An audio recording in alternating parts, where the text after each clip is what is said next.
So 1972, The Future of Sex follows 7 young people having or not having sex in the 70s on the night that David Bowie first appeared as Ziggy Stardust on Top of the Pops. It's about sex and those first sexual encounters that are really super great and everything feels really intense and also really awkward and you don't know what you're doing. And it's about identity as well and kind of figuring out who you are and how your sexual choices affect that. Obviously it's set in 1972, but it's very much our version of 1972, so it's kind of about history and the significance that we place on historical moments, whether that's cultural significance or personal significance, and how that shifts kind of as time goes on and time goes back and things seem less important or more important looking back at them.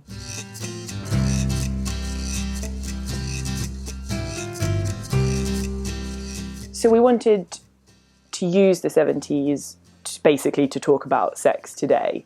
So all the stories that we chose to focus on, we tried to make sure that they had parallels with now.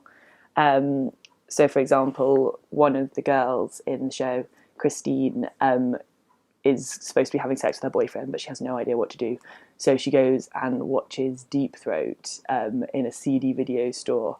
And then that sort of parallels now with the online porn is everywhere. You can, and I think that probably most young people's first experiences of seeing sex would be on the internet watching porn.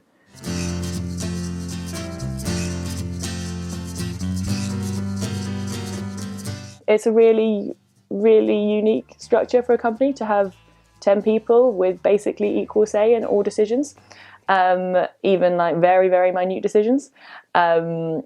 We have a lot of meetings, and I think that means everyone is so invested and cares so much about the work because everyone's helping create it. It's not kind of one person's brainchild. For this show, when we were making it, initially we spoke a lot about Superbad, that kind of teenage sex comedy vibe. We also spoke about Scrubs, the kind of Scrubs moments when you kind of go into somebody's inner thought processes and try how to show those on stage.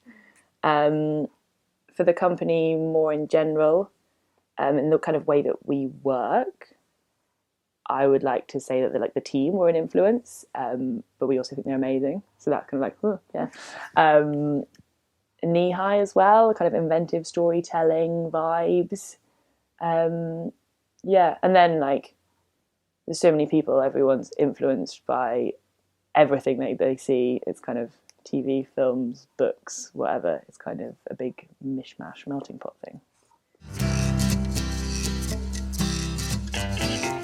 Whilst we're touring, we're kind of going to start investigating some new ideas. We want to start thinking about making bigger shows that can tour to larger spaces. They're a little bit longer, which feels really terrifying, but really exciting.